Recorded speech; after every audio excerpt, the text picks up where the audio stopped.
سے ہے تو اللہ تبارک تعالیٰ معاف نہیں کرے جب تک وہ بندہ یہ وہ معاف نہ کرے۔ اگر وہ بندہ دور ہے کسی طریقے سے وہاں تک نہیں پہنچ سکتے تو یا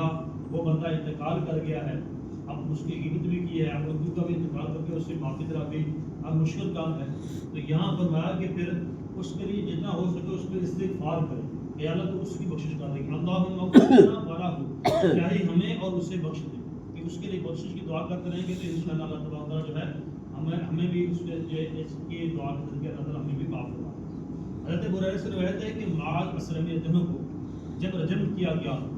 تو دو شخص آپس میں باتیں کرنے لگے، یعنی یہ صحابی رسول تھے، ان سے خطا صدر ہوئی،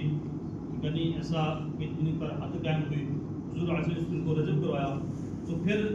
جب رجم کیا گیا تو دو شخصوں میں آپس میں باتیں کرنے لگے، ایک نے دوسرے سے کہا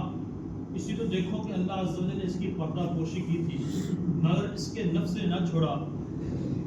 کتے کی طرح رجم کیا گیا، استغفر اللہ، یعنی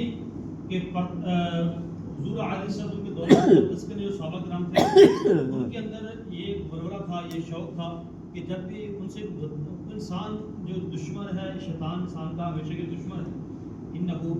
عدو مبین، کہ یہ انسان کا کھلا دشمن ہے، کہ وہ انسان سے جب غلطی خطا ہو جاتی ہے تو انسان کو بعد میں بات کا پتہ چلتا ہے، تو اب ان سے خطا ہوئی، اب وہ صحابہ کرام کا یہ وتیرہ تھا کہ جب ان سے خطا ہو جاتی تو فوراً حضور کی بات کریں، یا رسول اللہ ہم سے خطا ہو گئی ہے، یا رسول اللہ اس کا ازالہ فرما،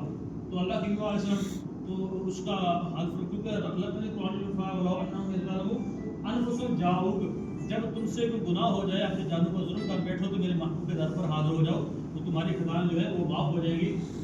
تو اب وہ حضور کی بات میں آئے، اب چونکہ حضور تو ہم جانتے ہیں، حضور نے اللہ نے اپنے سارا علم دیا ہے، لیکن اب یہ کہہ رہے ہیں کہ اللہ نے ان کی پردہ پوشی فرمائی، پھر حضور کی بارگاہ میں آئے تو ان کا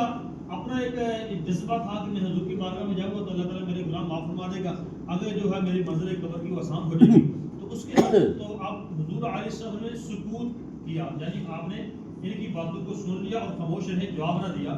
کچھ دیر چلتے رہے، راستے میں مرا ہوا گدھا ملا جو پاؤں پھیلائے ہوئے تھا، حضور علیہ السلام نے ان دونوں شخصوں سے فرمایا جاؤ اس مردار گدھے کا گوشت کھاؤ، انہوں نے عرض کیا یا نبی اللہ صلی اللہ علیہ وسلم اسے کون کھائے گا؟ ارشاد فرمایا وہ جو تم نے اپنے بھائی کی آبرو ریزی کی وہ اس گدھے کے کھانے سے بھی زیادہ سخت ہے، قسم ہے اس کی جس کی ہاتھ میں میری جان ہے، وہ معاذ اس وقت جنت کی نہروں میں گوتے لگا رہا ہے۔ اب یہ دیکھو حضور کی بارگاہ میں آئے تو اللہ تبارک و تعالیٰ نے ان کو پاک فرما دیا، اب وہ جب دنیا سے گئے تو پھر وہ پاک ہو کر گئے، تو تمہارے کہ اللہ تک کی قسم ہے کہ وہ جنت کی نہروں میں گوتے لگا رہا ہے، تمہاری ایک سوچ ہے، یعنی یہ انسان جو ہے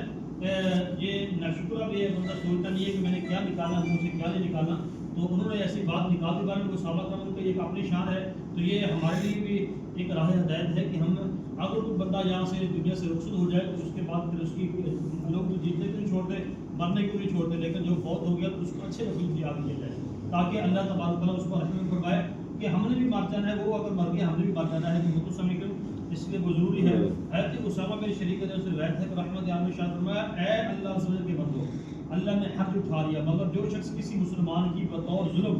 آبرو ریزی کرے، یعنی لوگوں میں ان کو ذلیل کر کر پھرے وہ فلاں ایسا ہے فلاں ایسا ہے، فرمایا کہ اللہ تبارک تعالیٰ اس کو بھی ہلاک کر دیتا ہے، وہ ہلاک ہو جاتا ہے۔ اللہ تعالیٰ ہم سب کو اپنی زبان کی بے احتیاطیوں سے محفوظ و معمول فرمائے، خالق کی ہم سب کو اپنی اتباع میں زندگی گزارنے کی توفیق عطا فرمائے۔